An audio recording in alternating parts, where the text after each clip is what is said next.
Oliver Stone, la historia no contada de Estados Unidos. Una nación que continúa año tras año, gastando más dinero en defensa militar que en programas de mejoras sociales, avanza hacia la muerte espiritual. El origen de todos nuestros errores es el miedo. Movidas por el miedo, grandes naciones se han comportado como bestias acorraladas pensando solo en la supervivencia.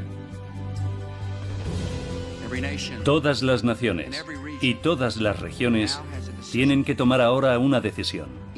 O están con nosotros, o están con los terroristas.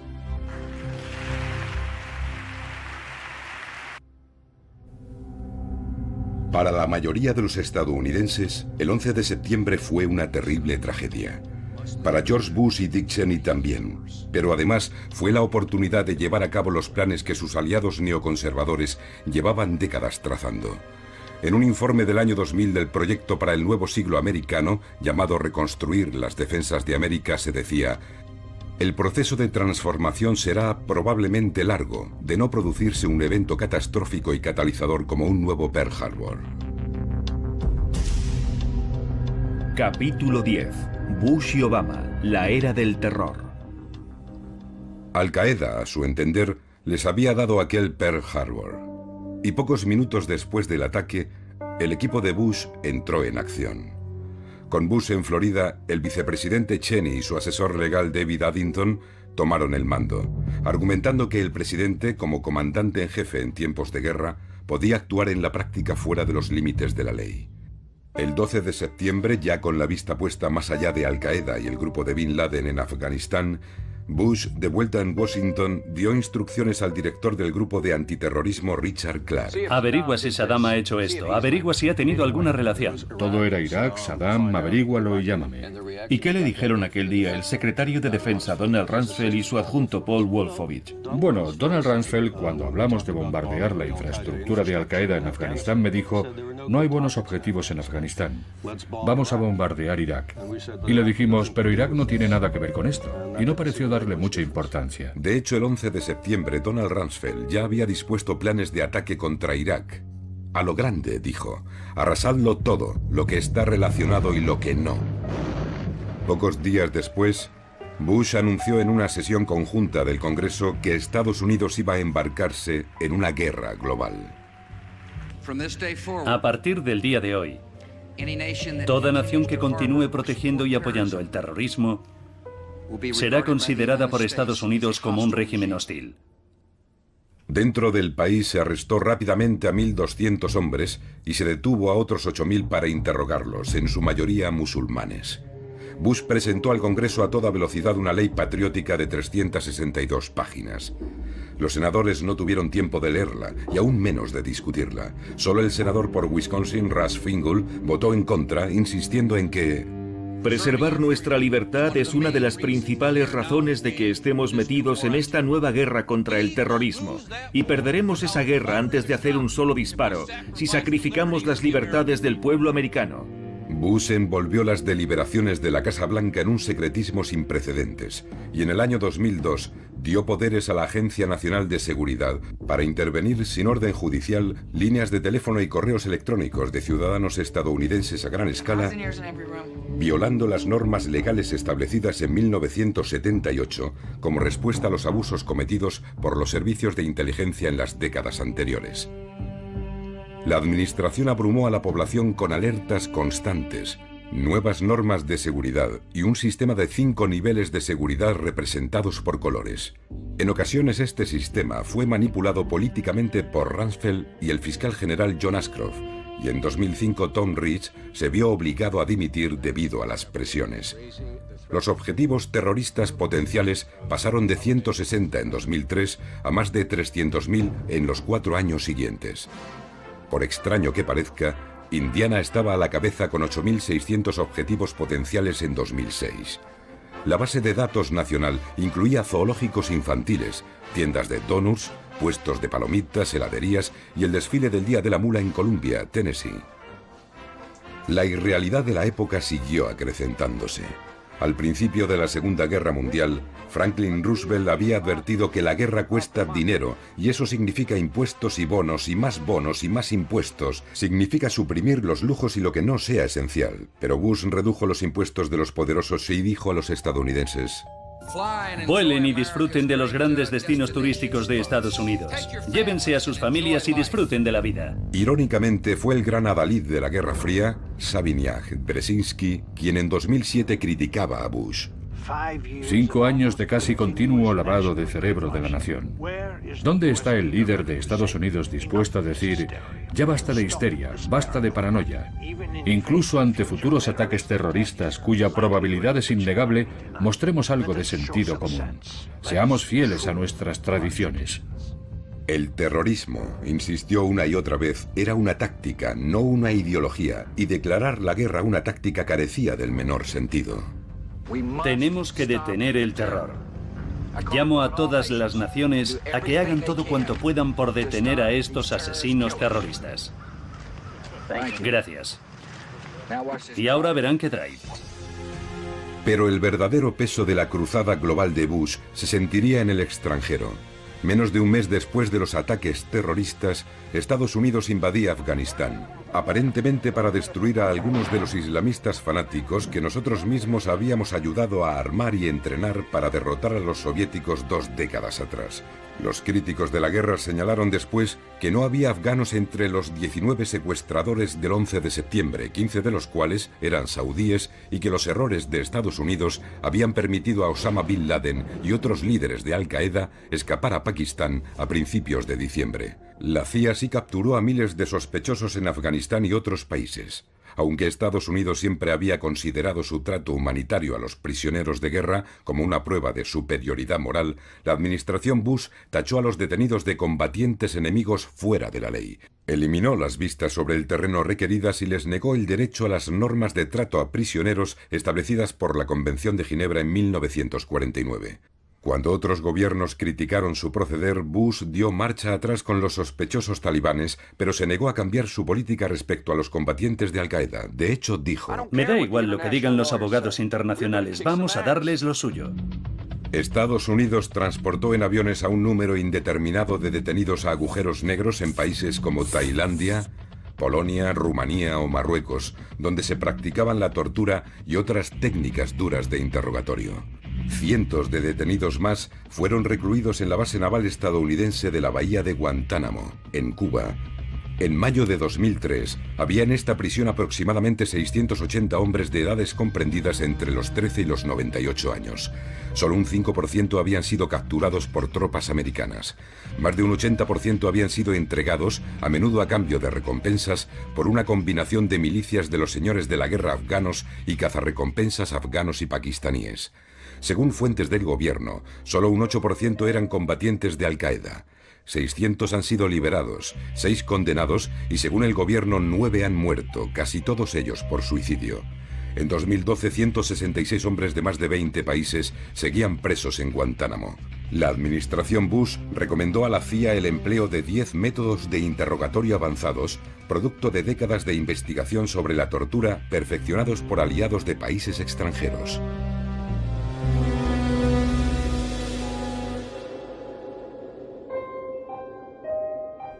En febrero de 2004, el general de brigada Antonio Taguba informó de que su investigación había revelado numerosos casos de abusos criminales sádicos, patentes y gratuitos en la prisión de Abu Ghraib, en Irak. Ya no hay duda sobre si la administración actual ha cometido crímenes de guerra. Arthur Schlesinger, hijo, antiguo asistente de Kennedy, dijo que esta política de torturas era el desafío más dramáticamente prolongado y radical al Estado de Derecho en la historia de Estados Unidos. Ninguna de nuestras líneas de actuación ha hecho tanto daño a la reputación de Estados Unidos en el mundo. Jamás. Aunque el problema de la seguridad en Afganistán siguió empeorando a lo largo de los 7 años siguientes y la presencia estadounidense pasó de 2.500 a 30.000 soldados, para Bush, Afganistán era una distracción. Él estaba totalmente concentrado en derribar al viejo adversario de su padre, Saddam Hussein.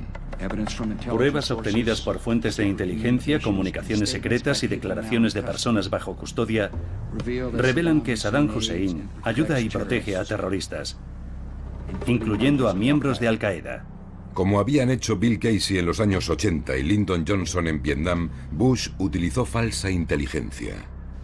Es incuestionable que el líder de Irak es un hombre malvado. Después de todo, ha gaseado a su propio pueblo. Sabemos que ha estado desarrollando armas de destrucción masiva. Los inspectores de las Naciones Unidas buscaron por todas partes y visitaron las instalaciones identificadas por la CIA. No encontraron nada, pero Bush insistió en que las ADM estaban allí. El gobierno británico ha sabido que Saddam Hussein buscó recientemente cantidades significativas de uranio en África. Bush dijo a Bob Woodward, del Washington Post, en aquella época: No tengo que explicar por qué digo las cosas. No me parece que le deba a nadie ninguna explicación. Estos eran tiempos extraordinarios. Las palabras adquirían nuevos significados, cumpliendo las profecías de Orwell sobre el doble lenguaje en su novela 1984. Primero roban las palabras y después les roban el significado. Expresiones como eje del mal, guerra contra el terror, cambio de régimen, simulación de ahogamiento, guerra preventiva. Ahora los civiles muertos se llamaban daños colaterales. Los secuestros de la CIA eran ahora rendiciones extraordinarias, y el más patriótico de los conceptos, el de la tierra natal, creció hasta convertirse en una nueva y colosal agencia federal tan laberíntica como el Pentágono. En el siglo XVIII, el filósofo francés Voltaire observó: aquellos que pueden hacerte creer absurdos pueden hacerte cometer atrocidades.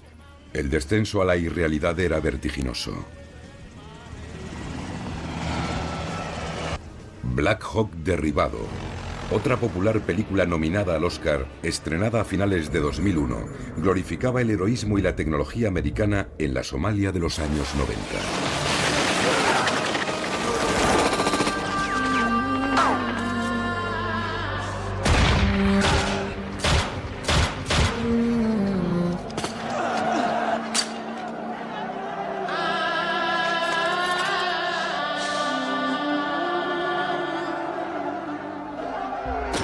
Gracias a la tecnología, los videojuegos cada vez parecían más reales. Y en televisión, concursos de telerrealidad cada vez más rebuscados y extravagantes dominaban los índices de audiencia. Los medios de comunicación batían los tambores de guerra. La cadena MSNBC, propiedad de General Electric, canceló el popular programa de Phil Donahue en horario de máxima audiencia 3 semanas antes de la invasión. La administración temía que el programa dé refugio a las ideas liberales antibelicistas, al mismo tiempo que nuestros adversarios ondean la bandera a la menor oportunidad. ¿Y cómo ondearon la bandera? CNN, Fox y NBC hicieron desfilar por las pantallas a 75 generales y funcionarios retirados, resultando que la mayoría de ellos estaban trabajando para contratistas militares. Desde el Pentágono se les daban listas de argumentos que presentaban a Irak como una amenaza urgente. Grandes diarios y revistas avanzaron el mismo mensaje. Una fuente en la administración Bush dijo que el periodista Ron Suskind representaba a la comunidad basada en la realidad, pero esa ya no es la forma en que funciona el mundo. Ahora somos un imperio y cuando actuamos creamos nuestra propia realidad. Cuando Francia, Alemania y Rusia, así como la mayoría del Consejo de Seguridad de las Naciones Unidas, se negaron a apoyar la posición de Estados Unidos, Bush enfureció y Rumsfeld comentó despectivo: Ustedes piensan en Europa como Alemania y Francia. Yo no. Yo creo que esa es la vieja Europa. Las patatas fritas de la cafetería del Congreso fueron rebautizadas como patatas de la libertad, del mismo modo que el chucrut se convirtió en col de la libertad durante la Primera Guerra Mundial. Bush expuso su nueva estrategia en un discurso a los cadetes de West Point en junio de 2002. Tenemos que ganar la batalla al enemigo, frustrar sus planes y enfrentarnos a las peores amenazas antes de que emerjan. Estados Unidos iba a actuar unilateral y preventivamente para derribar cualquier gobierno que considerase una amenaza para su seguridad. Cheney había declarado: si hay una posibilidad entre 100 de que científicos pakistaníes estén ayudando a Al-Qaeda a desarrollar un arma nuclear, tenemos que responder como si se tratara de una certeza. En el mundo en el que hemos entrado, el único camino a la seguridad es el camino de la acción. Y esta nación va a actuar. 60 países pasaron a engrosar la lista de posibles objetivos de Bush, mientras el presidente llamaba a la cruzada moral diciendo que Estados Unidos debía defender la libertad y la justicia, porque esos principios eran correctos y válidos para todos los pueblos de todo el mundo. La verdad moral es la misma en todas las culturas, en todos los tiempos y en todos los lugares. Era una atrevida declaración de la excepcionalidad estadounidense. Bruce Bartlett, que sirvió tanto en la administración Reagan como en la de Bush padre, explicaba: Por eso George W. Bush es tan clarividente respecto a Al-Qaeda y el fundamentalismo islámico como enemigos. Los entiende porque es igual que ellos. Cree firmemente que está en una misión de Dios. La fe consiste en creer cosas de las que no hay ninguna prueba empírica. Me siento en calma al saber que la exhortación de la Biblia, hágase tu voluntad, es la guía de la vida. A principios de octubre de 2002, el Congreso concedió poderes a Bush para declarar la guerra a Irak bajo su única autoridad y cuando lo considerase apropiado, y a emplear cualquier tipo de medios, incluidas las armas nucleares, si le parecía necesario. La resolución establecía una conexión directa entre Irak y Al-Qaeda. Entre los que autorizaron esta medida estaban los senadores John Kerry y Hillary Clinton. Ambos lo pagarían caro en la carrera por la presidencia, pero no todos engañaban. La escalada de esta guerra y la expansión de esta guerra no hacen nada por nuestra seguridad nacional. Nos ponen en un riesgo aún mayor. Irak no era un refugio de terroristas como es ahora. Una vez más, entre Irak, Saddam Hussein y Al-Qaeda no había ninguna conexión. Y tenemos que aclarar ese punto para que el pueblo americano sepa la verdad. Millones de manifestantes inundaron las calles en todo el mundo. 3 millones en Roma, 1 millón en Londres, cientos de miles en Nueva York. La revista Time encuestó a varios cientos de miles de europeos. Un 84% pensaba que Estados Unidos era la mayor amenaza para la paz. Un 8% creía que era Irak. Bush envió al secretario de Estado Colin Powell, el miembro más respetado de su administración, a las Naciones Unidas para defender la guerra. Le dijo a Powell: Puede que a ti te crean. Saddam Hussein está decidido a tener en sus manos una bomba nuclear. Powell habló durante 75 minutos. Fue una intervención completamente vergonzosa que se apoyó en inteligencia falsa y que más adelante Powell describiría como un punto bajo de su carrera. Pero aunque su discurso fracasó en el extranjero, tuvo el impacto deseado en la opinión pública estadounidense. El apoyo a la guerra aumentó de un 50 a un 63%.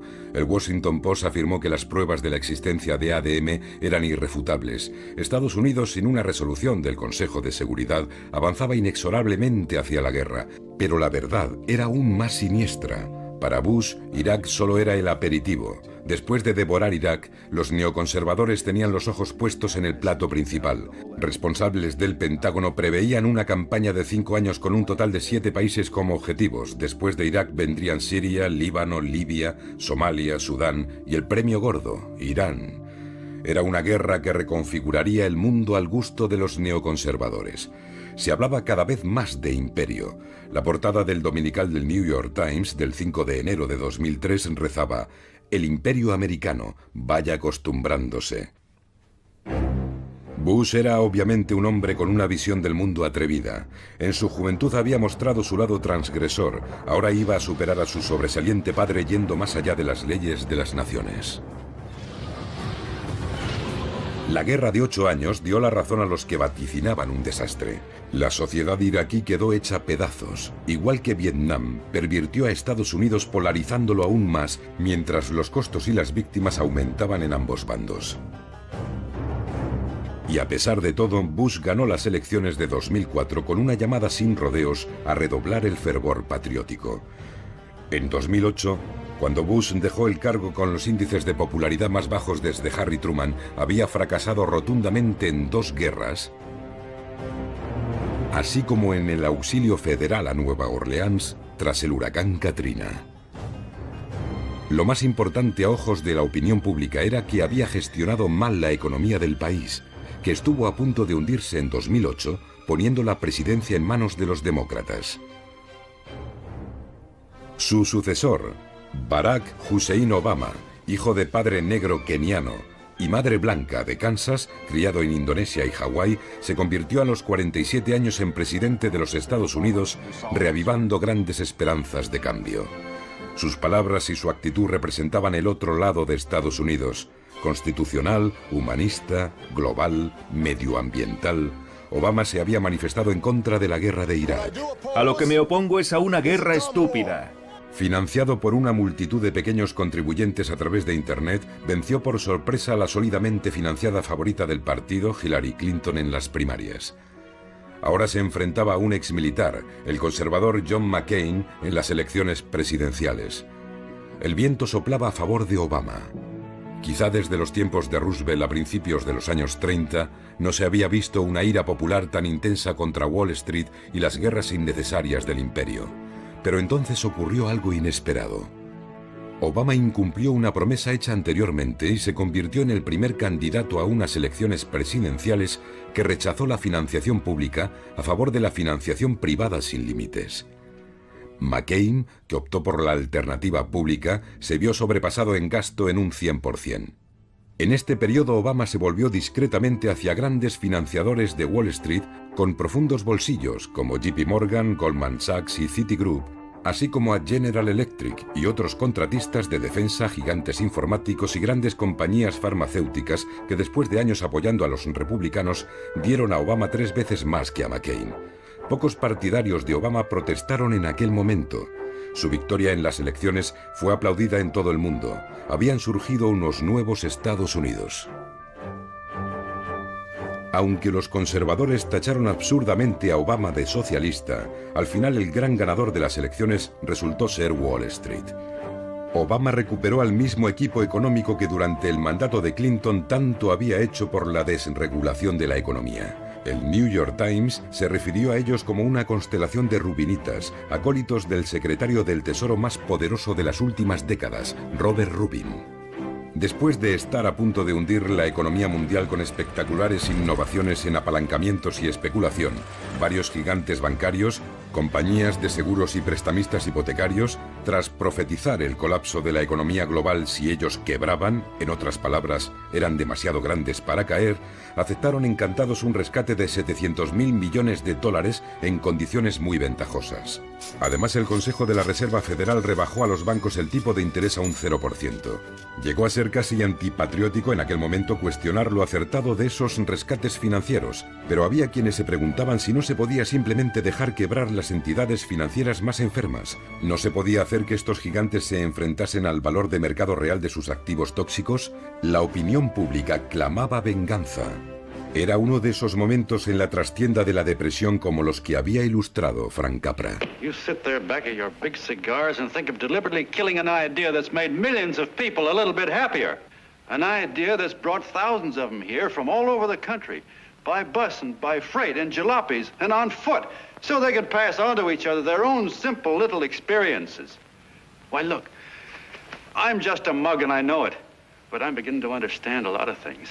Why, your type's as old as history. If you can't lay your dirty fingers on a decent idea and twist it and squeeze it and stuff it into your own pocket, you slap it down. Like dogs, if you can't eat something, you bury it. El expresidente de la Reserva Federal, Paul Volcker, urgió a Obama a actuar. Ahora mismo, mientras tiene la oportunidad y ellos el pecho descubierto, tiene que clavar una lanza en el corazón de todos esos tipos de Wall Street, que desde hace años no son más que comerciantes de deuda. Pero eso no ocurrió. El rescate fue aprobado a la fuerza por un Congreso presa del pánico y los medios lo aplaudieron. El Tesoro no hizo ninguna exigencia inmediata a los banqueros de que dedicaran ese dinero a nuevos créditos para empresas o ciudadanos, ni siquiera de que recortasen sus compensaciones personales, y tampoco exigió que los accionistas o titulares de bonos asumieran parte de sus pérdidas. Los contribuyentes pagarían el rescate ellos solos. Con el tiempo, los grandes perjudicados serían trabajadores, pensionistas, ancianos con ahorros, propietarios de viviendas, estudiantes con créditos y todos aquellos, sobre todo afroamericanos, que perdieron su trabajo por un creciente problema estructural de desempleo. Para muchos simplemente desapareció una breve oportunidad de cumplir el proverbial sueño americano, ser parte de la clase media. El mito de la movilidad social se derrumbó.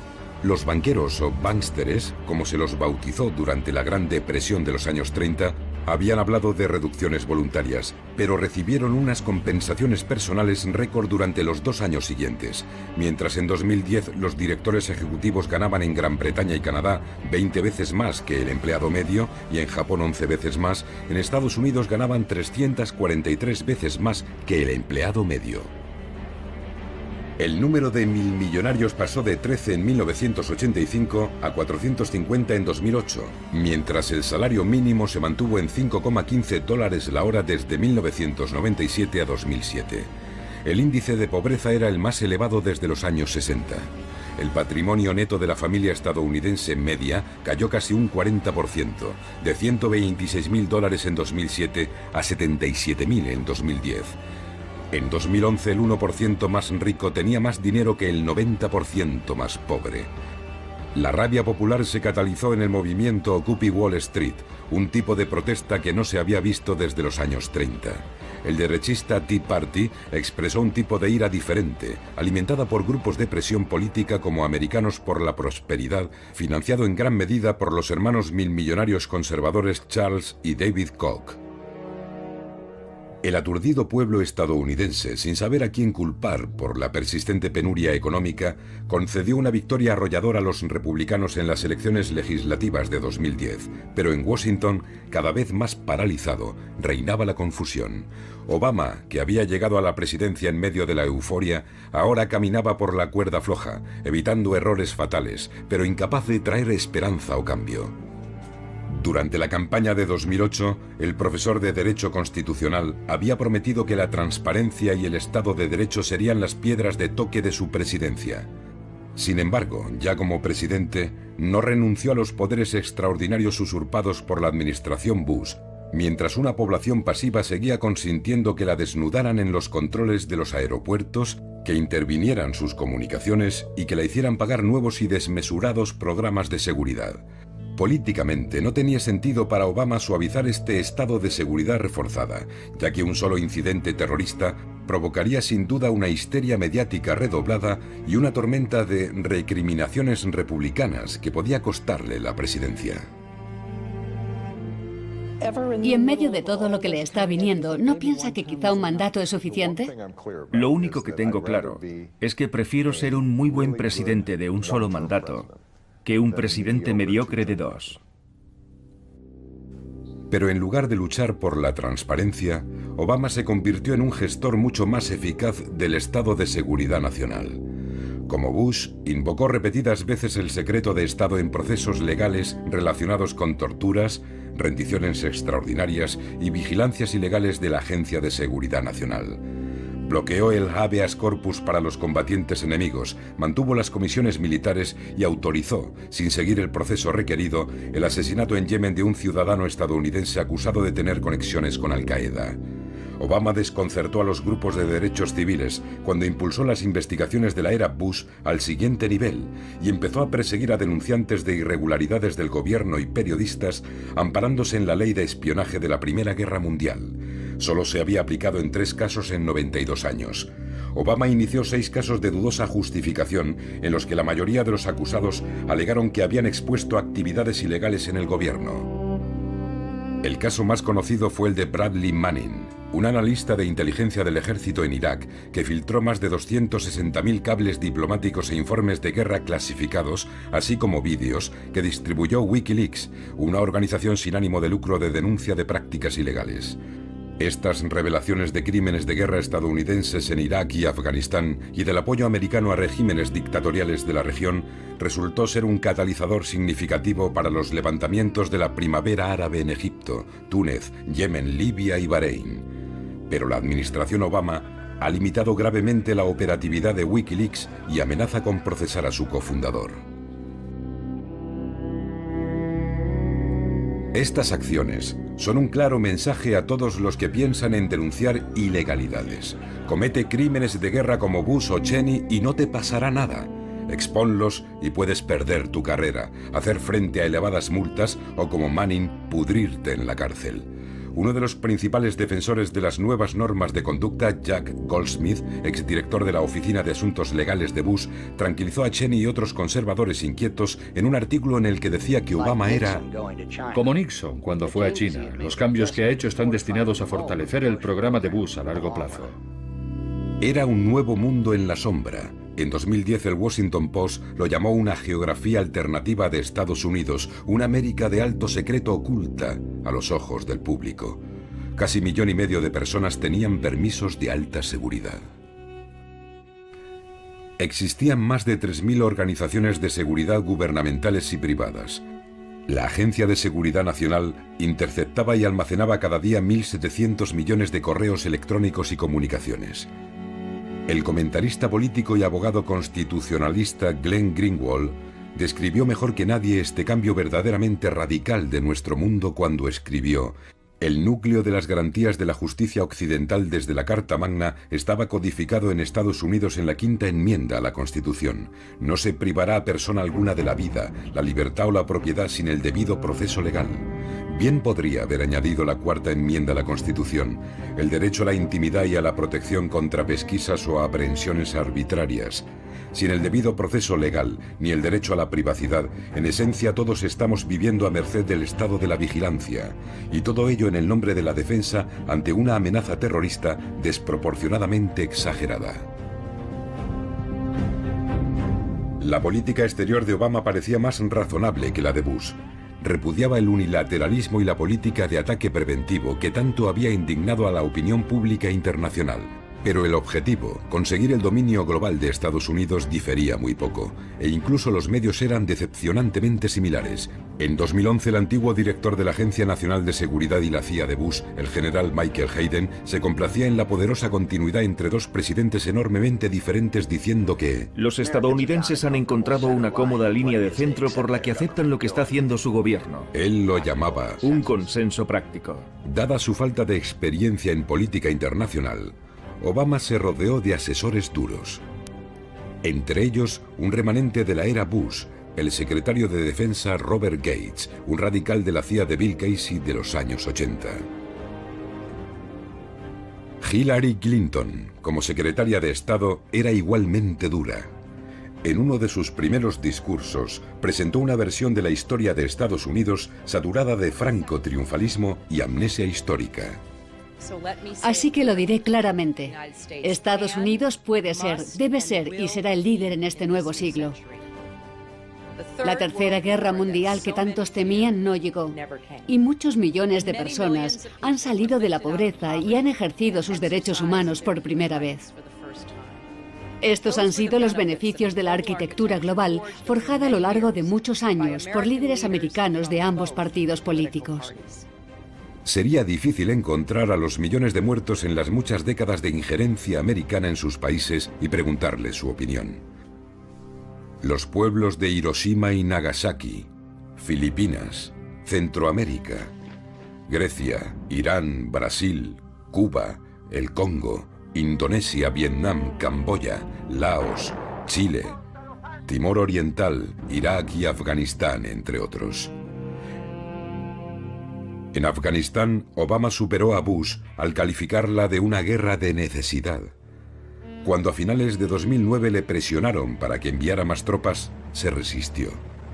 Un asesor militar le dijo entonces: no sé cómo va a desafiar a la cadena militar, dando a entender que el alto mando podría dimitir como señal de protesta. El director de la CIA, Leon Panetta, le dijo: ningún presidente democrático puede ir en contra del Consejo Militar, especialmente si lo ha pedido, así que hágalo, le aconsejó. Haga lo que dicen. Cuando hubo que tomar la decisión, Obama no mostró el valor de John Kennedy. En diciembre anunció el envío de 30.000 soldados más, llegando casi a un total de 100.000.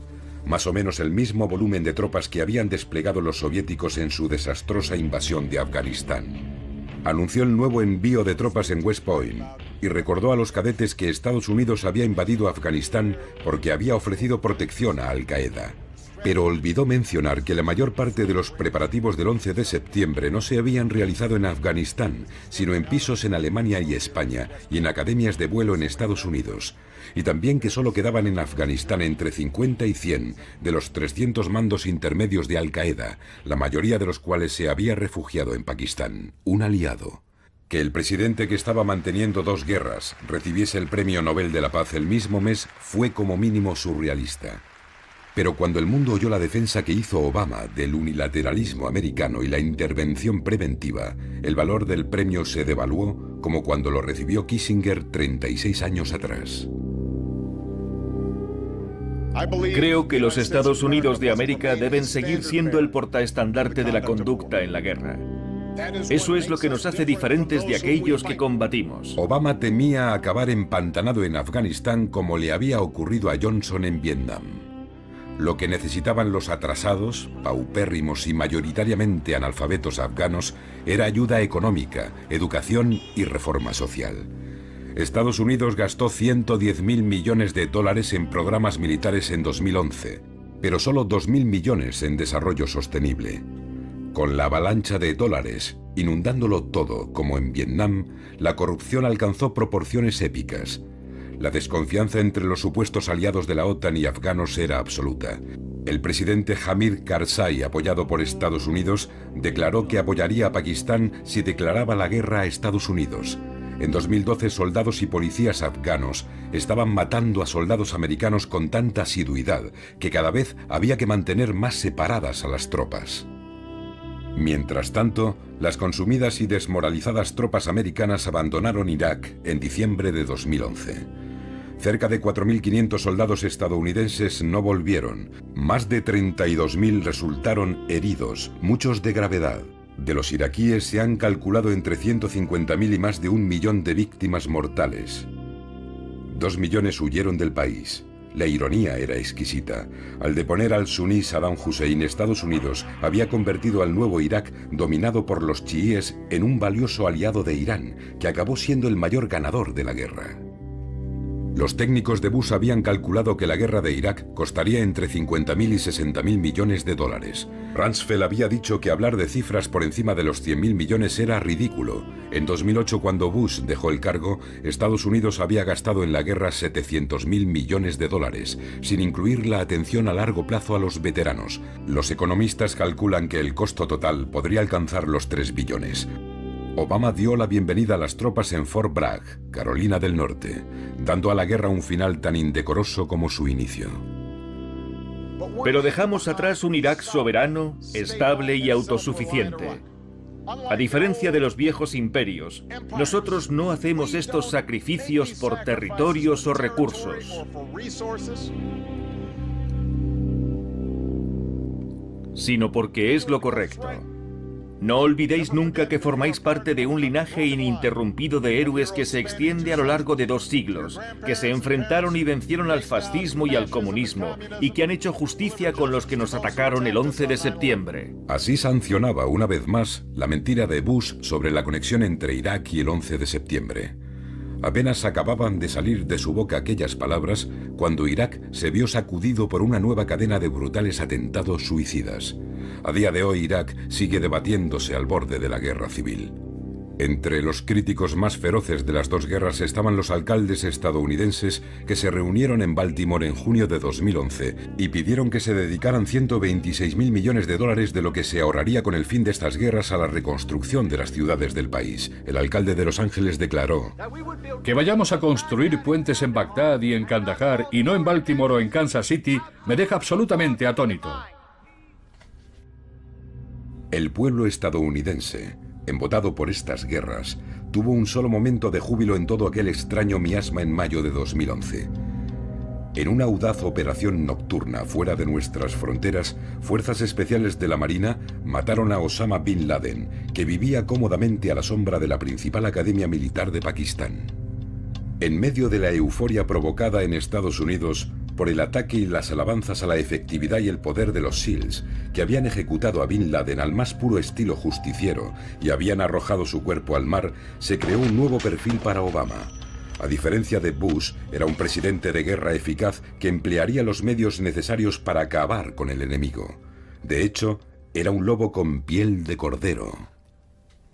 Después de un tiroteo, mataron a Osama Bin Laden y se hicieron cargo de su cuerpo.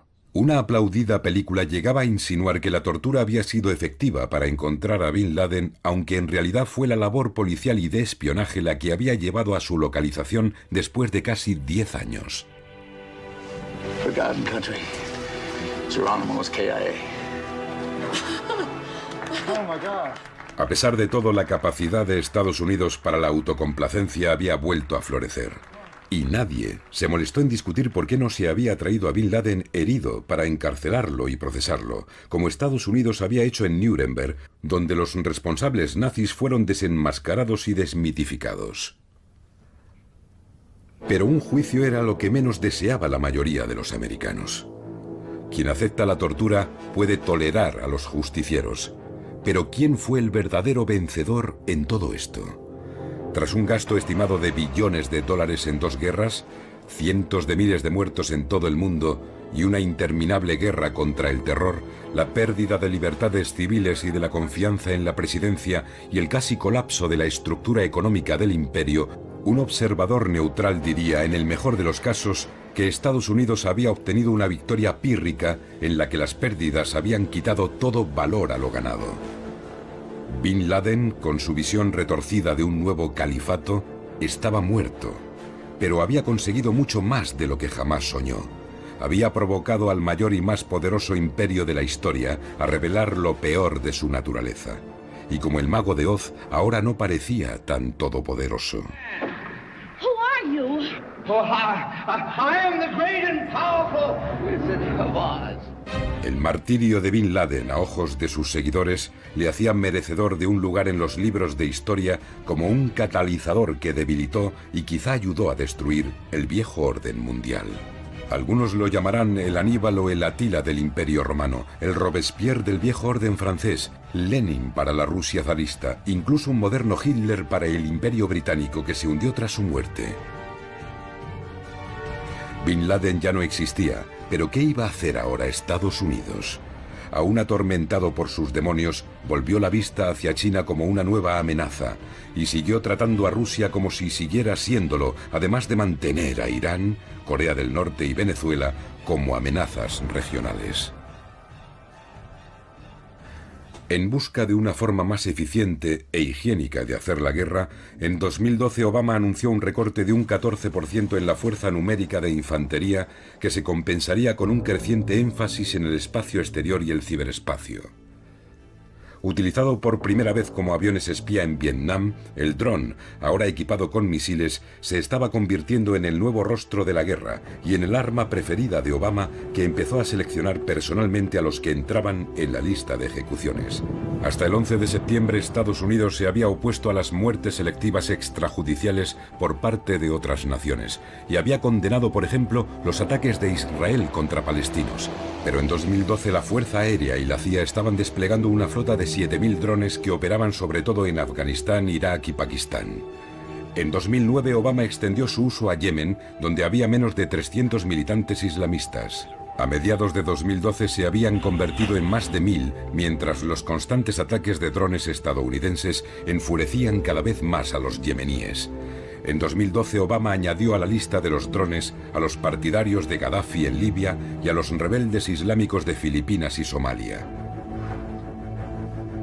Las repercusiones de esta nueva forma de guerra aún están por ver.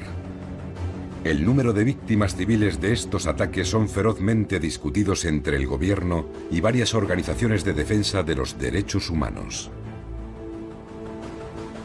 Cuando el juez preguntó al terrorista de Times Square nacido en Pakistán si no le importaba que pudieran morir mujeres y niños inocentes, respondió que los drones de Estados Unidos estaban matando asiduamente a mujeres y niños en Afganistán y Pakistán. Se había descubierto el pastel y en 2012 más de 50 países, unos amigos, otros hostiles a Estados Unidos, habían comprado drones. Israel, Rusia, India e Irán declaraban haber fabricado ya aparatos con capacidad de ataque. Pero el programa más dinámico era el de China. Como con la bomba nuclear, había comenzado una nueva carrera armamentista. Bush había continuado con el establecimiento de bases de la OTAN cada vez más cerca de Rusia, rompiendo así la promesa hecha por su padre a Gorbachov. Obama expandió la OTAN a Albania y Croacia. Y a pesar de haber abandonado 500 bases en Irak, la administración Obama, además de unas 6.000 bases en Estados Unidos, mantiene cerca de 1.000 más repartidas por todo el planeta. A finales de 2007, Estados Unidos tenía presencia militar, según el profesor de Stanford, Chalmers Johnson, en 151 de los 192 países miembros de las Naciones Unidas.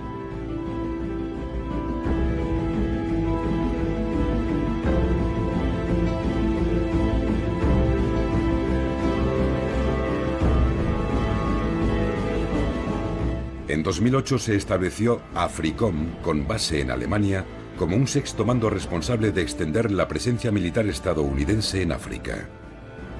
SOUTHCOM, con base en Miami, se reorganizó en 2010 para incrementar la presencia militar en Latinoamérica, con bases y sistemas de vigilancia, programas antidroga y de contrainsurgencia para intervenir en manifestaciones de populismo radical, como se consideraba el caso de Venezuela. La Cuarta Flota se reactivó en 2008 por primera vez desde la Segunda Guerra Mundial. Ahora la Marina tiene 10 grupos de combate con portaaviones patrullando aguas internacionales. La Marina de Estados Unidos, una fuerza global para el bien. En 2011 Estados Unidos acaparó nada menos que el 78% de las ventas de armas en todo el mundo. Durante los años de Bush, el gasto del Pentágono se duplicó con creces hasta alcanzar los 700.000 millones de dólares. Aunque el presupuesto real del Pentágono se desdibuja entre funciones secretas y diferentes departamentos del gobierno, según el proyecto de prioridades nacionales en 2010, Estados Unidos gastó 1,2 de sus 3 billones de dólares de presupuesto anual en el ejército, servicios de inteligencia y seguridad nacional. Un dominio de amplio espectro de la tierra, el mar, el aire, el espacio y el ciberespacio. En noviembre de 2011, la secretaria de Estado Hillary Clinton lanzó el guante a China al escribir: mientras la guerra en Irak toca a su fin y Estados Unidos empieza a retirar sus fuerzas de Afganistán, nuestra nación se encuentra en un punto crucial. Cuando hablaba del siglo pacífico de Estados Unidos, se refería a un aumento sustancial de la presencia militar en la región Asia-Pacífico para contener a China. Desde las guerras del opio en el siglo XIX, China fue humillada una y otra vez por enemigos superiores. Gran Bretaña, Japón, Rusia, pero rechazó a Estados Unidos en Corea a principios de los años 50. China es una nación orgullosa y la segunda economía del mundo, un híbrido en parte estatal y en parte capitalista que ha sustituido a Estados Unidos como principal socio comercial en Asia. Pero en 1996, los líderes de Estados Unidos volvieron a humillar a los líderes chinos al amenazarlos con sus misiles nucleares durante un nuevo enfrentamiento por Taiwán. Con grandes intereses económicos y vías marítimas que proteger, China acometió la modernización de su ejército. En 2012 el Pentágono calculaba que el gasto militar de China ascendía a 160.000 millones de dólares, pero dada la opacidad del sistema chino, su presupuesto real se desconoce a día de hoy. Aunque solo tiene una base en el extranjero, su posición inflexible respecto a islas y territorios en disputa ricos en petróleo, gas y minerales en los mares del este y sur de China han llevado a un aumento de las tensiones con sus vecinos regionales. En el interior, su gobierno, comunista solo en el nombre, sigue manteniendo el inmovilismo político, decidido a imponer la modernización a toda costa y también a aplastar brutalmente cualquier tipo de disentimiento cada vez que se cuestiona su régimen unipartidista. Las democracias occidentales, mientras siguen comerciando con China, han condenado estas políticas en vano. Pero lo más preocupante es que China ha vuelto a atraer la ira de los radicales americanos antichinos, cuya animosidad se remonta a la era McCarthy. Se está fraguando un nuevo enfrentamiento. Estados Unidos ha vuelto a Asia en busca de nuevas alianzas, está reorganizando su flota y ha desplegado sus aviones de guerra más modernos en bases a distancia de ataque de China para 2017. Ha fortalecido sus alianzas militares con vecinos de China, sobre todo con Japón, Corea del Sur, Taiwán y Filipinas, y ha enviado 2.500 marines a Australia. Es el primer incremento de tropas a largo plazo en Asia desde Vietnam. Las ventas de 12.000 millones de dólares en armas de la administración Obama a Taiwán en 2010 y 2011 enfurecieron profundamente a los chinos, que han acusado a Estados Unidos de intentar rodearlos. El miedo de otros países a Estados Unidos no se debe subestimar. Como reconocía el fallecido politólogo conservador Samuel Huntington en 1996, Occidente ganó la guerra no por la superioridad de sus ideas, valores o religión, sino por su superioridad en la aplicación de la violencia organizada. Los occidentales a menudo olvidan este hecho. Los no occidentales nunca lo han olvidado. Los expertos en China progresistas temen que Estados Unidos esté empleando una vez más el guión de Truman de 1946 con la Unión Soviética en un intento de contener a China. Y se da una vez más la misma situación de revulsión occidental ante la política interna de China. Pero esta vez, con $1 billón en bonos del Tesoro estadounidense en su poder, los chinos podrían poner en peligro la economía americana como los soviéticos nunca pudieron. El historiador Alfred McCoy expuso lo que realmente estaba en juego cuando escribió: para 2020, el Pentágono espera estar patrullando todo el planeta continua e incansablemente mediante un escudo espacial de 3 capas que alcanzaría desde la estratosfera a la exosfera y que operaría con drones armados con misiles ágiles. Ese triple escudo debería ser capaz de cegar a todo un ejército bloqueando las comunicaciones terrestres y los sistemas electrónicos de aviones y barcos. Pero como advierte McCoy, el espejismo de la invencibilidad tecnológica y del dominio total de la información ha fallado a naciones arrogantes en el pasado, como atestiguan los casos de Alemania en la Segunda Guerra Mundial y de Estados Unidos en Vietnam. Con trágica ironía, McCoy nos recuerda que el derecho de veto de letalidad global americano podría ser un nivelador ante una posible nueva pérdida de poder económico, y que el destino de Estados Unidos bien podría estar determinado por aquello que ocurra primero en este ciclo de un siglo. Un desastre militar causado por la ilusión del dominio de la tecnología, o un nuevo régimen tecnológico lo bastante poderoso para perpetuar el dominio global de Estados Unidos.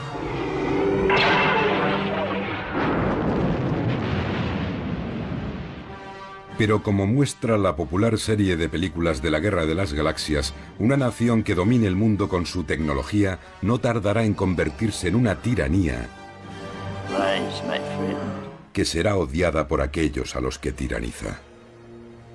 China puede ser el primer nuevo imperio que surja en este mundo nuclearmente armado. Pero un imperio a la imagen de las versiones estadounidense o británica sería un desastre. El gran egocentrismo de los Han no sería mejor que el excepcionalismo americano.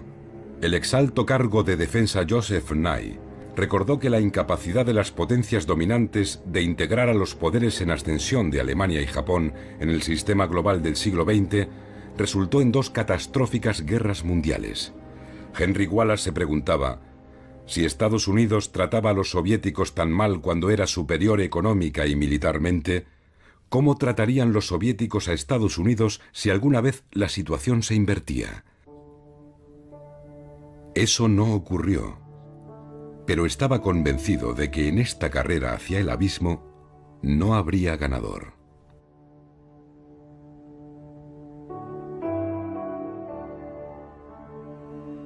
Según llegamos al final de esta serie, deberíamos preguntarnos con humildad, mirando atrás al siglo americano: ¿hemos actuado sabia y humanamente en nuestras relaciones con el resto del mundo? Un mundo en el que unos cientos, o 1000, o un par de miles de personas tienen más que los 3.000 millones más pobres. ¿Hemos hecho bien al erigirnos en la policía del planeta?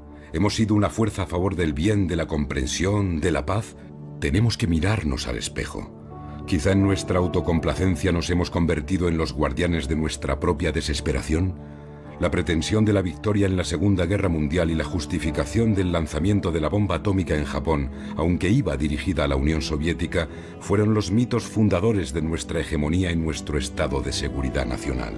Y las élites de la nación se han beneficiado de ello. La bomba nos ha permitido ganar a cualquier precio, lo que hace que, dado que ganamos, tengamos razón. Y dado que tenemos razón, somos buenos. Bajo estas condiciones, no hay otra moralidad que la nuestra. Como dijo la secretaria de Estado Madeleine Albright, si tenemos que usar la fuerza es porque somos Estados Unidos, somos la nación indispensable. Porque podemos amenazar, y hemos amenazado a la humanidad con la bomba, Nuestros errores quedan perdonados y nuestras crueldades justificadas como aberraciones cometidas con buena intención. Pero la dominación no es duradera. 5 grandes imperios cayeron a lo largo de la vida de una persona nacida antes de la Segunda Guerra Mundial. El británico, el francés, el alemán, el japonés y el soviético. Y 3 más a principios del siglo XX. El imperio ruso, el austrohúngaro y el otomano. Si la historia es un barómetro, la dominación de Estados Unidos también acabará. Tuvimos el buen criterio de evitar convertirnos en un imperio colonial, y la mayoría de los estadounidenses negaría tener cualquier tipo de pretensión imperial. Quizá por eso nos aferramos con tanta tenacidad al mito de la excepcionalidad americana, de la singularidad, la benevolencia, la generosidad americana. Puede que en esa quimera se encuentre la semilla de la redención americana, la esperanza de que Estados Unidos haga realidad esa visión que pareció estar al alcance de la mano en 1944, cuando Henry Wallace estuvo a punto de ser presidente, o en 1953 cuando murió Stalin y había un nuevo presidente en la Casa Blanca, o con JFK y Khrushchev en 1963, o con Bush y Gorbachev en el 89, o con Obama en 2008. La historia nos ha mostrado que la trayectoria de la bola podría haber sido diferente. Estas oportunidades volverán a presentarse de diferentes formas. ¿Estaremos preparados? Me viene a la memoria el telegrama que envió Franklin Roosevelt a Churchill el último día de su vida. Yo minimizaría el problema soviético todo lo posible, porque estos problemas, de una forma u otra, parecen surgir todos los días, y la mayoría se resuelven. Llevando calma a las situaciones de tensión, dejando que ocurran las cosas sin reaccionar exageradamente, intentando ver el mundo a través de los ojos de nuestros adversarios. Este camino pasa por comprender las necesidades de otros países con verdadera empatía y compasión, por confiar en la voluntad colectiva de este planeta de sobrevivir al próximo periodo y acabar con las amenazas de aniquilación nuclear y calentamiento global. ¿No podemos renunciar a nuestra excepcionalidad y nuestra arrogancia? ¿No podemos dejar de hablar ya de nuestro poder? ¿Podemos dejar de pedir a Dios que bendiga a América por encima de las demás naciones? Los intransigentes y los nacionalistas se opondrán, pero el suyo ha demostrado no ser el camino. Una joven me dijo en los años 70, tenemos que feminizar el planeta. Entonces me pareció extraño, pero ahora comprendo que hay poder en el amor, verdadero poder en el verdadero amor. Busquemos la forma de volver a respetar la ley, no la de la selva, sino la ley de la civilización, por la que al principio nos unimos y dejamos a un lado nuestras diferencias para proteger las cosas que importan. Heródoto escribió en el siglo V a.C., la primera historia se escribió con la esperanza de evitar que se pierda el recuerdo de lo que los hombres han sido. Y por esa razón la historia de la humanidad no es solo una historia de sangre y muerte, sino también de honor, triunfo, bondad, recuerdo y civilización. Hay un camino para avanzar, recordar el pasado. Y desde ahí podremos emprender paso a paso, como un bebé, el camino hacia las estrellas. Porque en última instancia, nuestro vínculo común más básico es que todos habitamos este pequeño planeta. Todos respiramos el mismo aire. Todos pensamos en el futuro de nuestros hijos. Y todos somos mortales.